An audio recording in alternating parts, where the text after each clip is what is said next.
প্রিয় দর্শক, পিসিওএস বা পিসিওডি যে রোগীগুলো আছে এরা অনেক ভুক্তভোগী হয়, বাচ্চা হতে চায় না, মাসিক অ্যারেস্ট হয়ে যায়, ওভারিতে সিস্ট হয়, অনেককে মেটফরমিন এবং পিল খাওয়ায় চিকিৎসা করা হয়।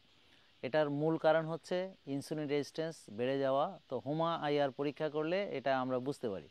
হুমায় সাধারণত 1 থাকতে হবে।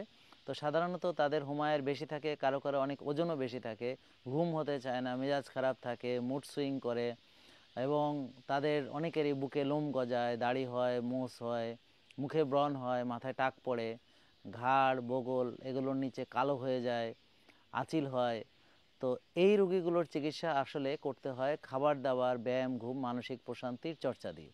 তাদেরকে কিছুদিনের জন্যে ভাত, রুটি, ফল, দুধ থেকে বিরত রাখা, প্রসেসড ফুড থেকে বাদ দেওয়া এবং অর্গানিক অথবা প্রাকৃতিক শাক সবজি, মাছ, মাংস, ডিম এগুলো খাবে, ভালো তেল খাবে, ভালো ঘুমাবে, ভোরে উঠবে, মানসিক প্রশান্তির চর্চা করবে, আর্লি ঘুমাতে যাবে, খালি পায়ে ঘাসে হাঁটবে, রোদে যাবে এবং এক্সারসাইজ করবে, রোজা রাখবে। দেখবেন এভাবে তারা কিন্তু সুস্থ হয়ে যাবে কোনো ওষুধ ছাড়াই, এবং পরে বাচ্চাও হবে, কনসিভও করবে। সবাইকে ধন্যবাদ, ভালো থাকবেন।